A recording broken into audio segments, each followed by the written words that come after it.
WDHA's Reconnect with Rockers. I am reconnecting with an old friend. I'm so happy to see Myles Kennedy. Welcome, welcome, welcome. So good to see you. It's really good to be here, Terry. Thanks for having me. It Miss you. is awesome. I miss you too. I miss your lovely face and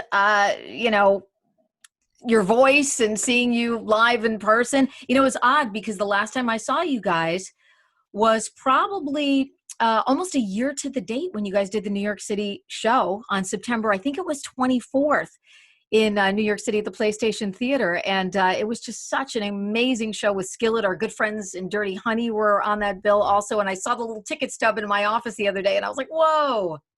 I love those guys. Actually, I just heard from Mark, and I keep in touch, and he's such an amazing young talent. He's on apparently he's on a motorcycle ride across. I think he's just riding across the country. So Wow. he was Wow. going to stop by here, but then we had this storm, which hopefully you won't hear. I mean, it's going to be crazy here, and we got 60-mile-an-hour winds coming today. Whoa. Whoa.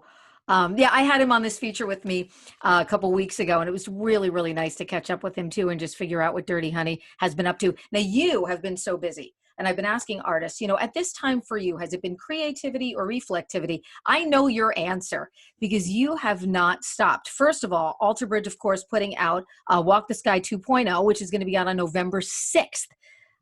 6 live tracks and a brand new track, which was recorded completely in lockdown. So what was that like for you guys?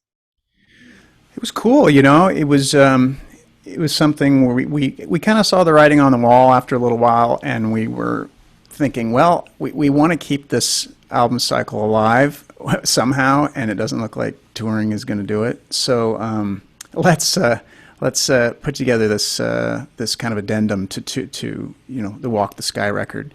So we had some live tracks we figured we'd put on there, and then we had this new track that we thought, well, cool. Let's just make lemons out of let's make lemonade out of lemons. Right, right, right. Well, and the fans are so into it because, for fans, they're all buying the bundles and they're all, I've been seeing on social media, everybody's super excited about it. And your fan base is so loyal that any new Alter Bridge music for them is huge. They love that. Yeah, Yeah. we are beyond lucky. We have anybody who's ever kind of worked with us and come into contact with our fans. They always say the same thing. They're always like, "Your fan base is like next level." I'm like, yeah, and we are very grateful for it. Yeah, I call it the Rush level fan base. Right. Because, and I'm one of those, I'm a Rush geek. I'm the biggest female Rush geek on the planet. I was a guest on a Rush podcast. It was like me and four people talking about Rush music. And it was like the greatest thing ever. But you guys have that Rush level fan base where they feel and read something into everything that you guys do. Yeah, Yeah. yeah, they definitely do, and it's funny because sometimes they read things into things where we're like, wow, where'd they get that? I mean, like, I feel like extract something from a lyric, and I'll go, well, that wasn't really what the meaning was, but cool, like, Yeah, right. I mean, that's the beauty of I guess, people's, that interpretation. If you leave something ambiguous enough, then they will come up with their own, meaning, and that's great. But yeah, they're a good bunch. And I love that they feel it that much too. Talk to me also about this great video for Native Son, Yeah, which is so, I love that people now, artists are doing these kind of animated videos. I really feel them, and I feel the desperation of that character in the video. Seether did one for Dangerous, which I thought was incredibly effective. And this is such a artistic and wonderful accompaniment to the tune, I think. yeah, it might be one of my top, as far as ones that over our career we put out, top three for me. I feel like the director just really took the meaning of the song and took it to a different place, and people really seem to relate to it. And it just looks cool. I mean, I remember it was the only video, like my nephews who are all teenagers now, and they texted the day I came, and they're like, "Oh, this video is so cool." I'm like, "Wow, my nephews think I'm cool for 5 minutes. Sweet." Yeah, yeah, yeah. It's awesome. But I mean, if people haven't checked it out, you have to. It's so amazing. thank you very much. Yeah, talk to me about how you guys hooked up with Stefano Bertelli. Is that the gentleman who worked on it with you guys?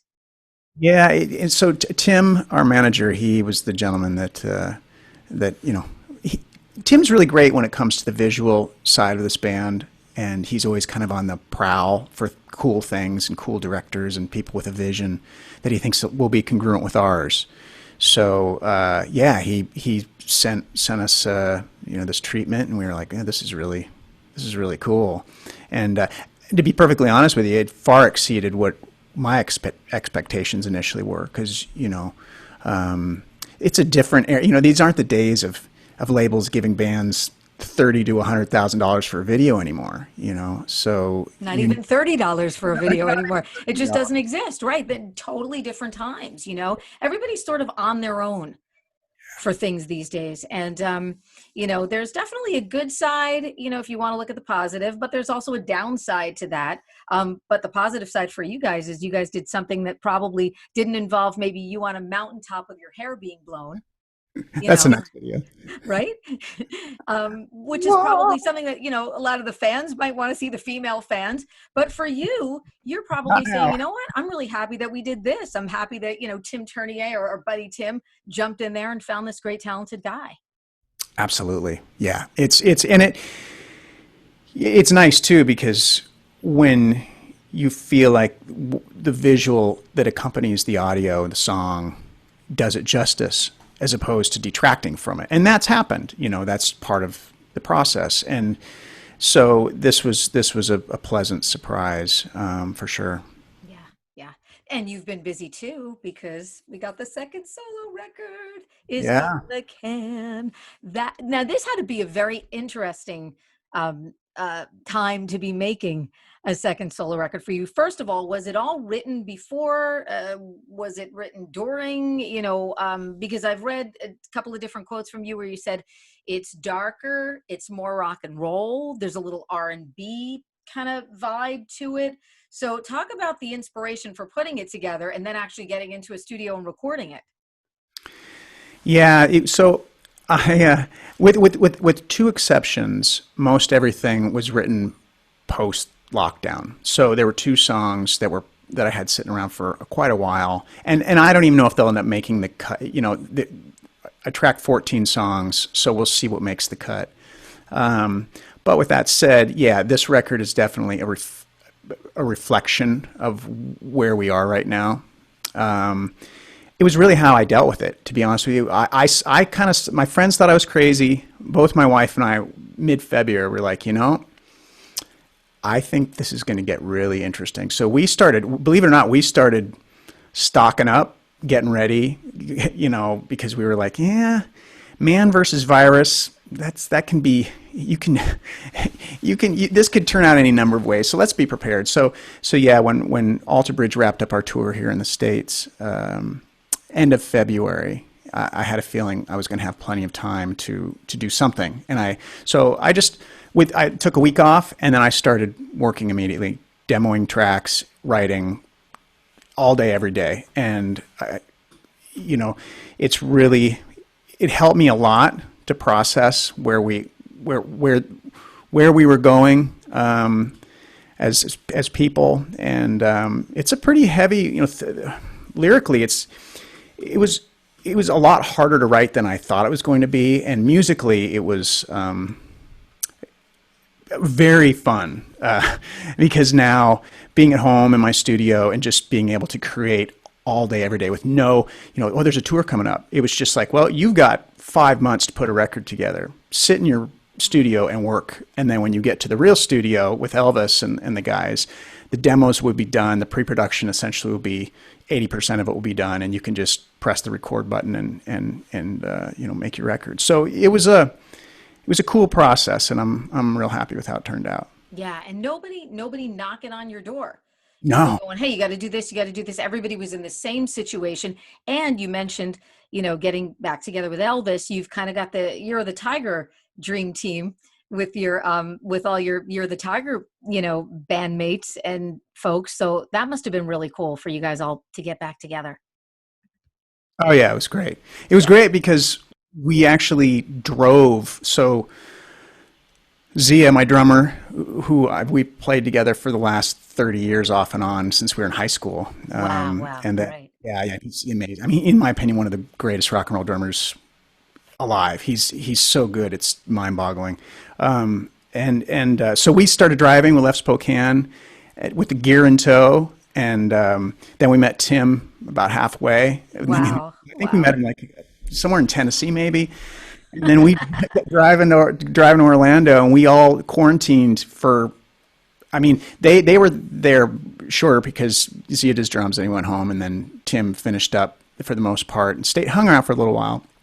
And then I was there for I think 7 weeks with Elvis, and it's just this very it's a fun environment. We all love each other dearly, and I'm serious when I say this. We are a bunch of middle-aged children. I mean, it's as if we get in a time machine and we're in the seventh grade, and the humor is ridiculously silly. And I, s- I don't even know how to articulate how ridiculous it gets when you put all of us in a room or in a But studio a sense of together. normalcy for you too as an artist, which was really nice at a time where people weren't feeling a sense of normalcy at all. Everybody was feeling that just incredible weight of the daily fatigue that people who have toured or had specific plans. Oh, we were supposed to be out on a promo tour or a large scale tour, so it's really nice to hear that you guys kind of figured out a way to get this done, went back into a studio all together as, a unit, and were able, to put this together.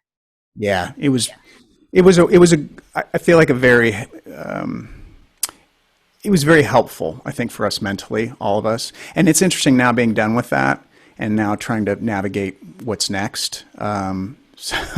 So I'm really happy to be home. I'm not going to lie that now that that record's written, I've got to start focusing on what's the next step. And I have the feeling that I'm going to be doing lots of chores that have needed to be done for years around the Like house. everyone else. Yeah. Right. Right. Right. Right. Things that need to be done around the house, and, feeling a little bit of that sense of accomplishment that we've all done, where I'm less like, oh, let me, I'm crafting now. Where is the David Bowie candle? It's just, a few things that you never thought that you would ever do before. Um, you What's know, been your favorite, like, with all of your projects since the start? Is there anything where you're like, you know what I did? Check this out. Anything you want to share with me? I'm just um, the thing I miss the most is working with a lot of my shelter dogs.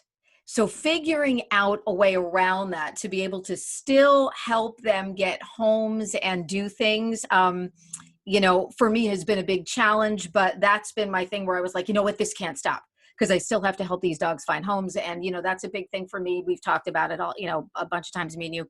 I think for me, being a cook, hmm. I'm just like, hey, baby, where is my grocery delivery? I'm ready to make me some meals. So, yeah, I think the Italian and the Irish came out of me, and I've just been cooking and cooking for days. A little this, a little of that, sprinkle of this, sprinkle of that. I feel like I'm invincible as a chef. I'm waiting for my dog show on Food Network where I can cook for people and dogs. So I think, yeah, the cooking thing for me. How about you? Anything that you didn't think that you would ever be interested in? Because I never thought I'd be really interested in like a daily cooking thing. I'm like, take out, where's my DoorDash? But now I'm just like, get out, where's my pan? Like I already know what I'm making tonight. I'm doing a coconut shrimp, so Oh, I love coconut yeah, shrimp. over Mm. like a little couscous kind of thing, so Uh, yeah, I'm like already planning the meals. So what have you discovered that you like to do that you've not done before? Sit on the couch and watch TV. You've never done that before. What's this? Well, I was going to ask you this. This was part of my interview deal too. There are busy people in music. And then there's like Myles Kennedy people in music who are beyond busy because you're, in multiple bands, you got a solo thing going on. So what has it been like for you to have the downtime? Has it been something where you've been able to say, you know what? I'm kind of enjoying this. I'm home with my wife. I'm home with the pets. I'm taking a little bit of a break that I feel that I need. Or were you climbing the walls a little bit more? Well, initially, like I said, I took that week off and then wrote nonstop up until started recording in August. So now that I'm home and I've been home for a couple weeks, I got to be honest with you. I'm at first a little anxious, stir crazy, and now I'm settling in, and I'm kind of like, you know, I haven't had this much time off in 11 years, and I really don't mind it. I feel like I'm reconnecting with, well, not reconnecting, but the fact that I'm here all day, every day with my wife, who I love, incredibly. She's an amazing woman, and my dog Mozart, who's badass. So I'm like, it was just funny. We should bring this up. It was like, I think it was last night or the night before. I was sitting there, just kind of looking around, going, okay, you know what? I'm going to be present. I'm not going to worry about what's coming up. I did my work for the year. I made this record. I can actually power down right now and savor life and really just try and, be grateful, as opposed to, we're all worried. We don't know where this is going. This is such a massive paradigm shift. But one thing I've learned in my many years on this planet is that, you got to learn to turn that part of your brain off and learn to be just right here, right now. And I sound like I'm selling some Zen candle or something. No, I think you're making sense for a lot of people, though, because I think we have to find that part of our brain that processes thoughts like that. Because if we don't, think of all the things we could be worrying about. It's everything. It's absolutely everything. So I think being present in the moment, you're not the only artist in the 36 episodes of this that we've done, which we were going to do 5. We're like, oh, let's do a 5-part series with Gavin Rossdale and George Thorogood and Joe Satriani and Michael Polson, and episode 36, baby. And we're still going. But you're not the only person who has told me that being present and in the moment is something that we've forgotten about, no matter what you do. Whether you're a fan, whether you're an artist, it's something that we're all guilty of. So, you're not the only person that has told me that has been an important thing for you. Very cool. And, when the solo record comes out, do you think you'll be releasing tracks? Everybody's kind of releasing things differently now. Some people are doing, hey, look, here's our full record. Talk to other bands who are like, nah, we feel more comfortable sort of going, you know what, here's 2 tracks. Here's another track. Maybe we'll give you 3 more tracks next time. So everybody's kind of releasing music a little differently. And I think that's one positive, because there are kind of no rules now, and you can sort of do things based on what you feel is the right thing for you. Right. That's a really great point. Things have changed so much. I don't know. I don't know how we're going to do it. We were talking about it just a couple days ago, Tim and I. And I think that,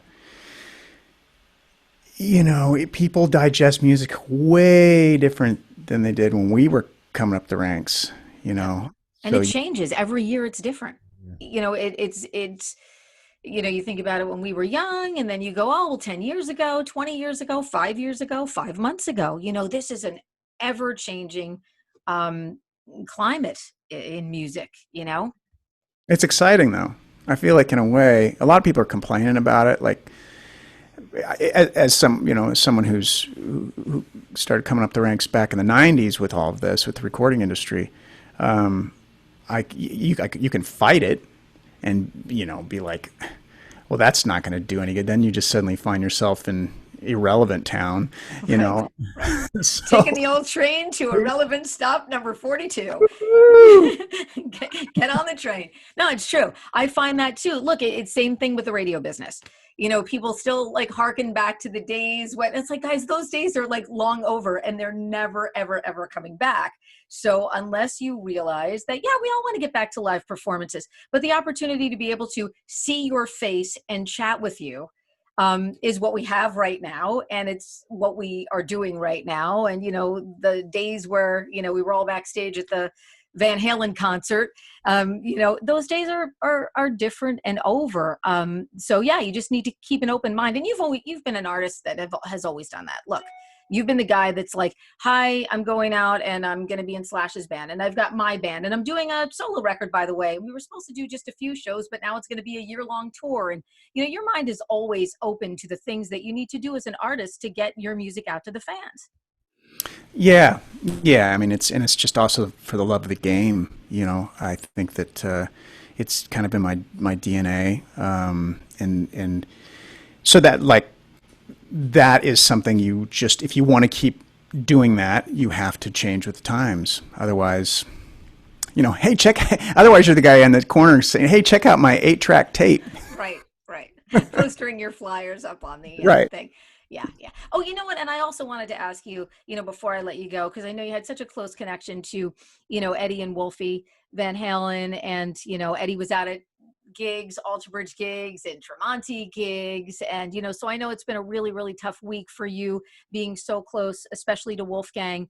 A thought of Eddie Van Halen just as a person, I've met him a few times, always just a quiet, gentle, kind individual. And so what has the past week been like for you, as someone who knew him so well? I know Wolfie way better, and the handful of interactions I had with his father were profound for me because at the end of the day, him and Jimmy Page are the reason that I picked up the guitar. The king, the Yeah, absolute king, no doubt. yeah. So for me, the magnitude of the loss, and what's interesting is when you see how people in social media, I've never seen just the wall of just post after post of people expressing what he meant to them. It's really pretty beautiful in that sense, and I thought that with Wolfie and how people are showing their support for him, that makes me. It shows the humanity of that seeing all these fans going to Wolfie and saying what just being there. I think that's beautiful. I love Wolfie. I think he's a funny. He's just a cool. He's something about that kid. I just like, not kid, but he's an adult. He's grown up. When I first met him, he was a teenager, but he's a special person. And geez, people have no idea how talented that guy is. Like, you should hear him play. Obviously, he plays bass. You should hear him play the drums. Really? It's oh, whoa. I mean, he can do it all. From what I've talked with people who've seen him play the guitar, I mean, he's got his dad's genes. Yeah. But as far as the loss of Eddie Van Halen, oh, I mean, he was, like you said, he was the king. And I the next day got in my car and I put on Van Halen 1 and I just drove. And listened and hats off. Yeah, yeah, absolutely. I'm always so happy to chat with you. It's always, we get together, we chat about all kinds of stuff, music and everything else. And I was so happy to hear that you were able to come on Reconnect with Rockers with me. Myles Kennedy, of course, Walk the Sky 2.0 on November 6th. And I cannot wait for the solo record. I'm so excited because, we were like a Year of the Tiger station. Absolutely. Everybody still calls for Year of the Tiger. That song and that record, meant a lot to people. You have a huge fan base in New Jersey. So we cannot wait to see what this next chapter of you as a solo artist is going to bring to us. So really looking forward to that. It's very nice to get these bright spots where you're like, oh, we've got this to look forward to and that to look forward to, because we haven't had a whole lot these days to look forward to. So the fact that you have a solo record coming out, you better put it out soon. We will. You will? Thank you. Well, we're trying. We're trying to get all our ducks in a row. So yeah, but I'm excited about that, and I really do appreciate your support, and you expressing that means a lot, and everybody there who's been so supportive. I wish I could have done this at the station, because always have those wonderful people that show up and bring us treats, like out front. The Bangards are always in the parking lot. And, you just have such a huge fan base there, that it's really funny. We have had so many photos of artists, but there's a photo of you right by our studio door. And then there's a photo of you and Tim and another side of the building, because you guys are you're like family to us. So I can't wait to be able to see your face back in person again, and not through a computer screen. Myles Kennedy, he's a jerk. You're a Jersey guy anyway. Like, we've claimed you, so there's no getting out of it now. You have to get a potty mouth like the rest of us. Well, I did spend a lot of time growing up in Plainfield. Oh, that's right. I forgot about that. Union County. Yeah, so I can say I got the Jersey in my blood. Union County in the house. Say hi to Selena. Give your Poochie a kiss for me too. My dog Rosie, by the way, I think she would be a great match for your guy. Yeah. Yeah, if you're looking to do like a little, a little matchy match, I think she'd be a nice date for your dude. All right. I want to tell Mozart would be thrilled to hear that. Myles, I love you. Love you, Terry. Thank you so much. Great to see you. WDHA's Reconnect with Rockers is powered by Advantage Contracting and by Karis Lock Company.